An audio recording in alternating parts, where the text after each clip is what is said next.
男子现奶炎症症状后确诊肺癌，每天2包烟，常年咳嗽咳痰。据《潇湘晨报》5月31号的报道，福建67岁的男子清晨起来照镜子吓一跳，右眼眼皮沉重耷拉，大小眼格外明显。起初呢，他以为是普通的眼皮浮肿，谁知症状持续加重，连睁眼都成了难事。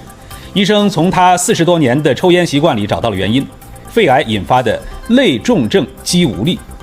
男子自述每天2包烟，常年咳嗽咳痰。医生提醒，癌性肌无力是重要的癌症早期症状，堪称癌症的预警源。这是因为70%以上的癌性肌无力症状比癌症本身早出现半年甚至5年。